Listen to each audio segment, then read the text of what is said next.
En este programa hablaremos de meteoritos, meteoroides y asteroides. Te diremos qué experimento demostró el origen de la Tierra y recorreremos un lugar en el que puedes encontrar desde piedras, huesos, fósiles y muchas cosas más.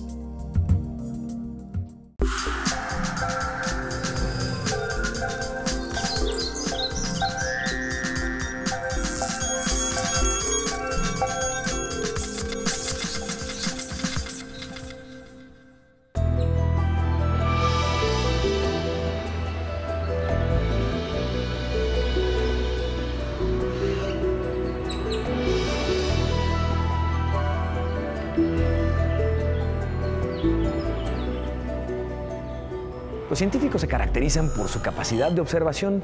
Gracias a ella, son capaces de desenmarañar misterios del pasado, estudiando los remanentes que hayan quedado de piedras, de fósiles, de muchos materiales que hoy nos brindan una ventana al pasado, utilizando la ciencia y tecnología del presente. El día de hoy estamos visitando el Museo de Geología de la UNAM y desde aquí vamos a tener la oportunidad justamente de conocer muchas de las piezas que nos ayudan a entender el pasado y el futuro. Bienvenidos a Factor Ciencia.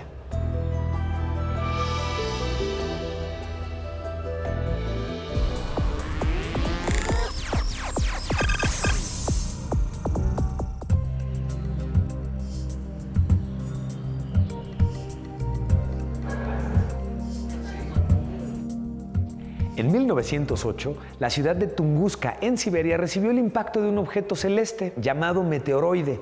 Esto porque no llegó en realidad a tocar la superficie de la Tierra. Aquí en el Museo de Geología de la UNAM podemos ver varios meteoritos, que son aquellos que sí tocaron la superficie terrestre y que te invito a que conozcas a continuación.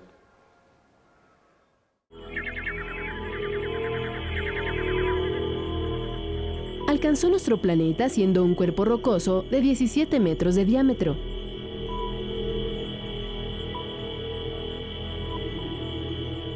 Viajaba a 18 kilómetros por segundo, casi 50 veces la velocidad del sonido. Solo 32 segundos después de entrar en contacto con nuestra atmósfera, se desintegró y liberó una energía equivalente a 31 bombas atómicas.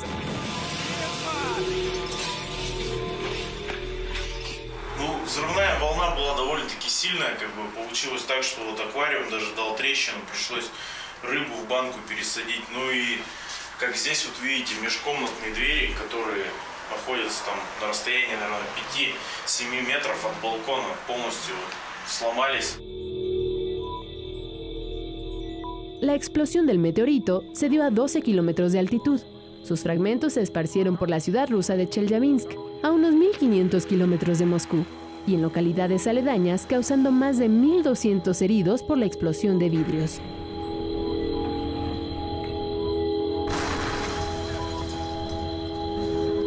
Habitantes de la región e investigadores han recuperado decenas de muestras que no sobrepasan los 2 centímetros de diámetro. La zona en la que más hallazgos se han reportado es el lago congelado de Чебаркуль.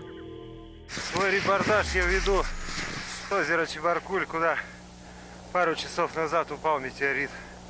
За спиной, если вы видите, работает бригада МЧС, садится вертолет, скажем так, в поисках метеорита. Вот это место, где упал метеорит.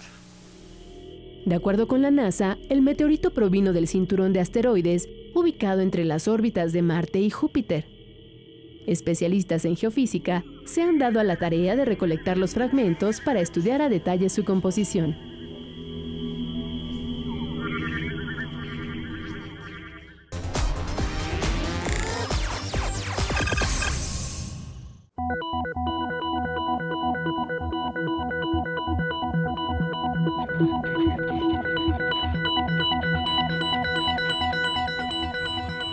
El mismo día de la caída del meteorito en Rusia, el mundo entero se mantenía expectante por un asteroide que pasaría muy cerca de nuestro planeta.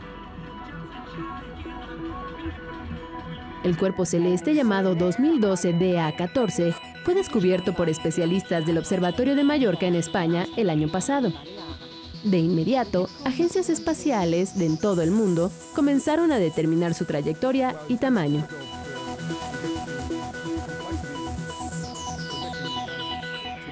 tenemos no solamente a los astrónomos profesionales, sino a toda la batería de astrónomos amateurs con sus telescopios escudriñando todo el cielo para poder detectar estos objetos. Concluyeron que su constitución era principalmente rocosa. Medía 45 metros, se desplazaba a una velocidad de 13 kilómetros por segundo y pasaría muy cerca de nuestro planeta. En su punto de mayor proximidad, 2012 DA14, estuvo a 27.600 kilómetros de la Tierra.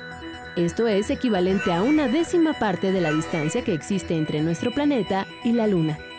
Uno de los mayores acercamientos que se han podido registrar y observar. Durante este tránsito, los científicos pudieron observar a detalle su estructura y estudiar algunos aspectos de su composición. Al igual que los planetas del Sistema Solar, este asteroide orbita alrededor del Sol. Luego del acercamiento, los especialistas calcularon un leve desvío originado por la fuerza gravitacional de la Tierra.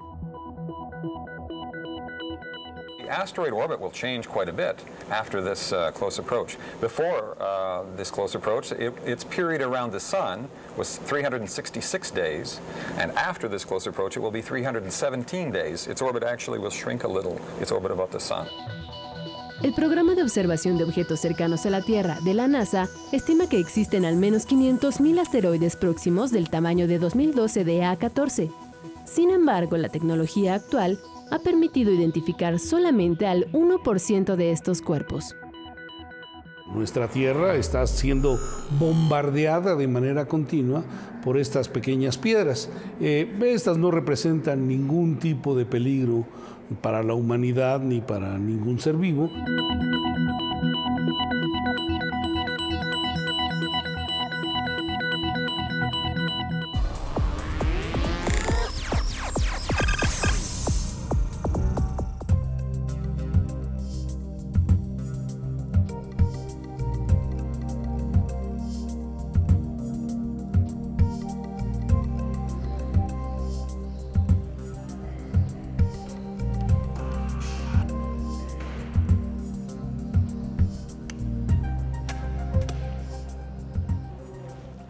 El estudio de las rocas y los suelos en la corteza terrestre es realmente importante para la construcción.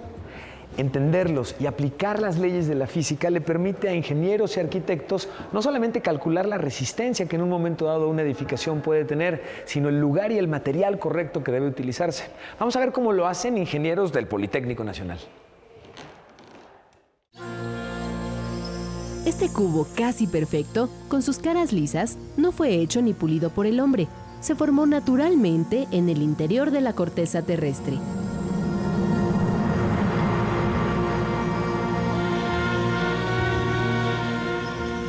Se llama pirita y es una de las 4.000 especies de minerales que se conocen en el planeta. En la antigüedad le decían el oro de los tontos, por su increíble parecido con este metal. Algunas rocas tienen evidencia de la vida en otras eras de la Tierra. Esta, por ejemplo, tiene incrustado un animal marino que habitó hace millones de años, en lo que hoy son los estados de Puebla e Hidalgo, donde había un mar de poca profundidad. La presencia de algunos recursos útiles como agua subterránea o petróleo se revelan estudiando las rocas presentes en un sitio o yacimiento. Con esta información, los geólogos conocen los recursos del subsuelo. ¿Qué tipo de información, cuál es su origen, qué fenómenos físicos, químicos y biológicos se han desarrollado a través del tiempo para nosotros obtener beneficios de esta roca? Si esta roca es una roca generadora de hidrocarburos, una roca almacenadora de agua subterránea o una roca que contenga ciertos minerales metálicos y no metálicos que podamos utilizar para la sociedad. En los volcanes, las altas presiones y temperaturas pueden formar vidrios naturales. Uno de ellos es la obsidiana. En la Edad de Piedra, esta roca era muy valorada, porque con ella podían hacerse cuchillas filosas o puntas de flechas. Tenemos la formación del enfriamiento de lo que es la lava. Sabemos que en el interior se conoce como magma y en el exterior ya es lava. El vidrio volcánico va a surgir a través del enfriamiento de ciertos minerales, en este caso el sílice, minerales de baja temperatura, y van a salir manifestados a través de algún conducto volcánico o un conducto secundario de este mismo volcán. Las geodas son otro tipo de roca volcánica. Cuando hay una erupción, el material que sale va rodando y formando estas rocas con forma de huevo. El exterior de la roca se enfría rápidamente por el contacto con la atmósfera, mientras el interior, que se encuentra al vacío, sigue caliente y se enfría lentamente, permitiendo la formación de cristales.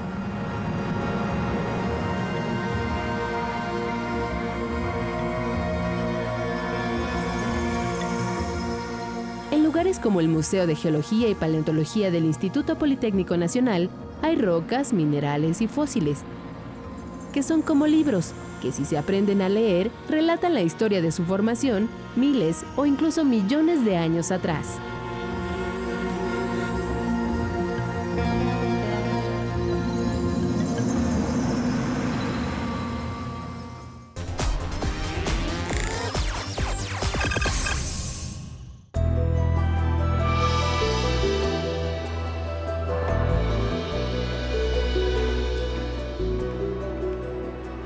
La vida en la Tierra no siempre fue como la conocemos el día de hoy. De hecho, muchas plantas y animales modificaron tanto su apariencia física como interna para dar lugar a nuevas especies. Este, por ejemplo, es el antepasado de los caballos. Te invito a que conozcamos algunos aspectos fundamentales de la evolución y del origen de la vida en la Tierra. Después de la gran explosión que dio origen al Sol, se creó un gigantesco disco de materia, polvo y rocas que con la inercia de la fuerza orbital dio origen a los planetas. Eso ocurrió hace 4.500 millones de años.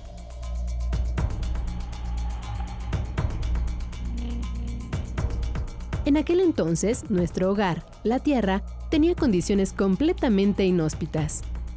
La superficie estaba cubierta de volcanes y mares revueltos, donde se concentraban enormes cantidades de amoníaco y metano. Era un infierno de altas temperaturas y constantes descargas eléctricas. Aunque parezca increíble, ese fue el caldo de cultivo que propició la vida, teoría que fue comprobada en el experimento de Stanley Miller, en Estados Unidos, en los años 50 del siglo pasado. Y él lo que hizo es que como en matraces de vidrio, puso agua, puso metano, puso amoníaco, hidrógeno y agua, y lo que simuló fue aquellas descargas y altas temperaturas que había en la Tierra primitiva. Eso corroboró que efectivamente así se pudieron haber formado estas primeras moléculas orgánicas que posteriormente dieron origen ya a organismos mucho más complejos. En ese desorden primitivo aparecieron los primeros compuestos orgánicos: aminoácidos, ácidos nucleicos, carbohidratos. Fue así como hace 3.500 millones de años, una serie de coincidencias hicieron florecer las primeras expresiones de vida. Conformaron un hipotético ancestro denominado LUCA, Last Universal Common Ancestor.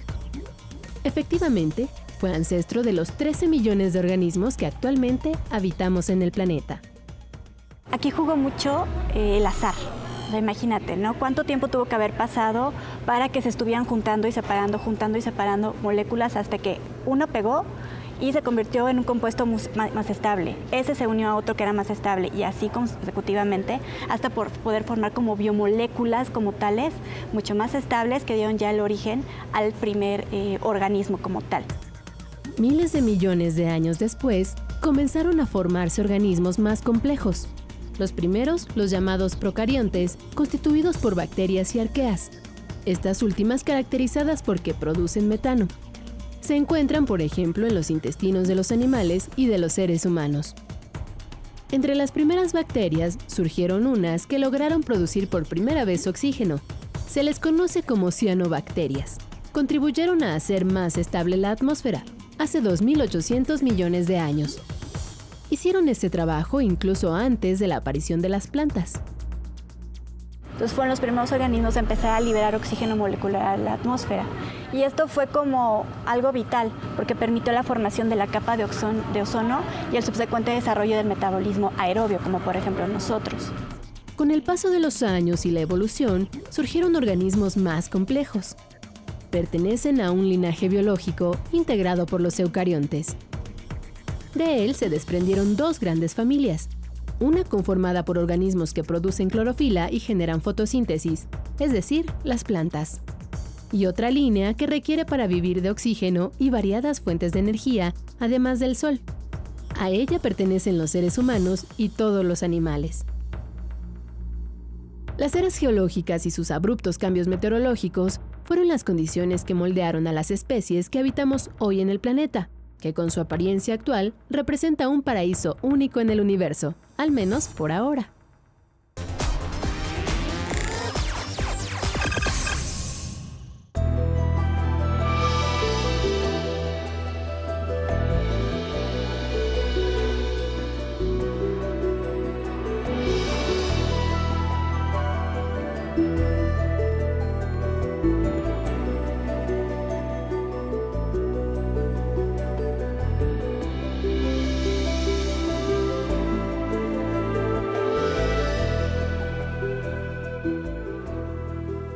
Es verdaderamente increíble. En esta sala podemos ver esqueletos y restos de animales que vivieron hace millones de años, como este caparazón de un armadillo gigante. Checa nada más el tamaño.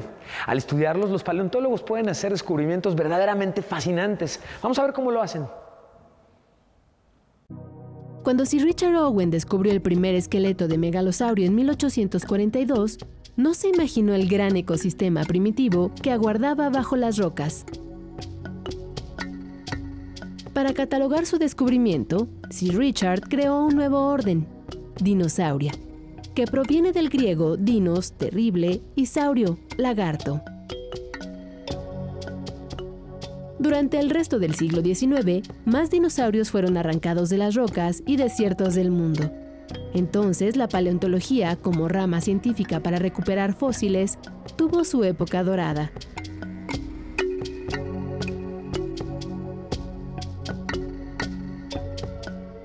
Al día de hoy se han recuperado restos de más de 200 especies diferentes de dinosaurios, además de nidos, huevos,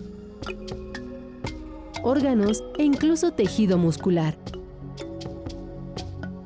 Esto ha sido posible gracias al avance de la tecnología. A principios del siglo XX, los paleontólogos usaban picos, cinceles y martillos para abrirse paso entre la roca y llegar a los huesos.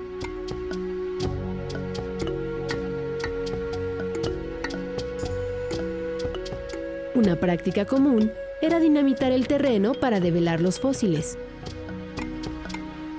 El problema es que se destruían con la explosión a veces más fósiles de los que se recuperaban.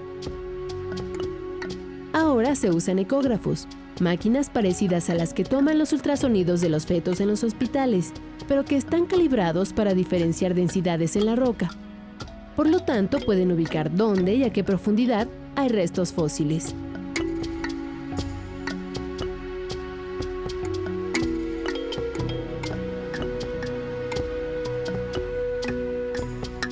Para recuperarlos, se utilizan taladros de gran precisión,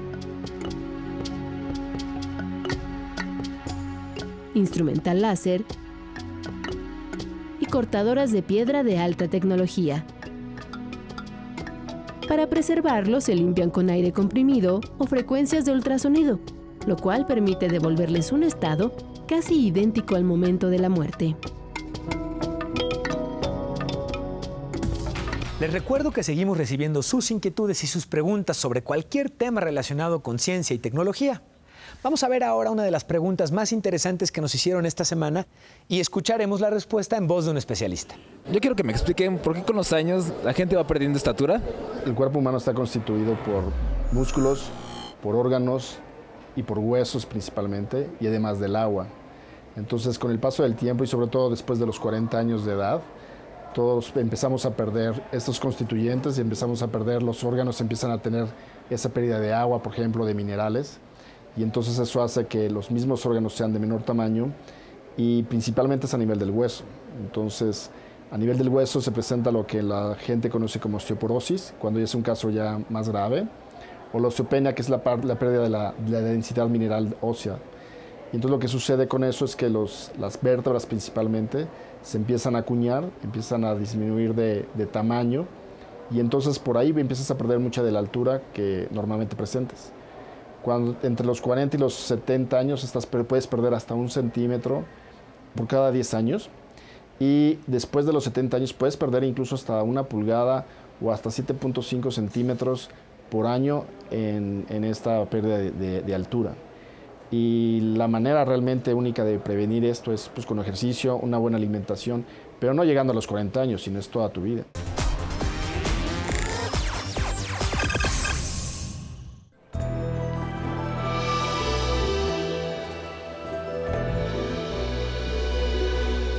Si alguna vez pensaste que dormir pudiera llegar a ser un arte, no estabas equivocado.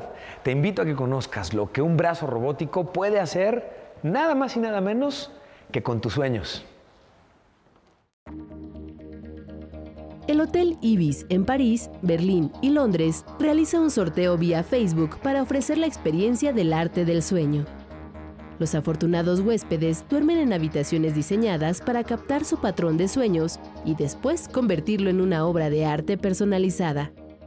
We find an artistic result called sleep art, and this concept to transform those happy sleep in a work of art is a kind of gift we would like to offer to our guests. Los colchones tienen ocultos más de 80 sensores de detección de movimiento, sonido y temperatura. Los datos que se obtienen son enviados por Wi-Fi a un brazo robótico. Small robot, it's harmless, no problem. No, I think the robot is just the technological part together with the software developed by Acne. But a robot needs a human to get to life. I mean, it's the human that brings the robot to life. El robot traduce la información en una serie de pinceladas multicolores aplicadas sobre un lienzo para ejecutar una representación artística. La experiencia del Sleep Art permite conocer si el usuario es tranquilo o no mientras duerme.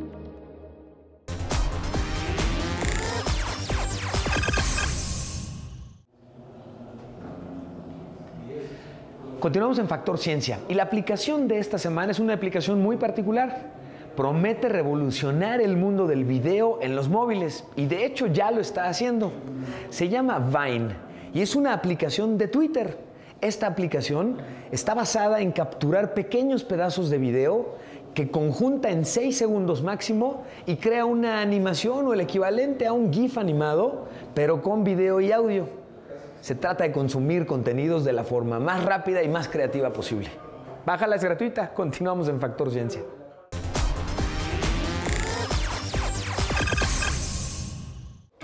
Seguimos investigando lo que ocurre en el mundo de la ciencia y la tecnología. Te invito a que conversemos en Twitter, @FactorCiencia. Está a tu disposición. Queremos platicar contigo y queremos conocer qué temas quieres ver aquí en tu programa. Te recuerdo que igualmente estamos estrenando nueva casa en Internet. La dirección de nuestro sitio oficial está saliendo en tu pantalla. Te invito a que lo visites y puedas ver avances de nuestros próximos programas, obviamente el histórico de nuestros programas para poderlo ver en Internet sin mayor problema y, por supuesto, una forma de contacto. Nos interesa platicar contigo. Yo soy Emilio Saldaña y nos vemos en el próximo Factor Ciencia.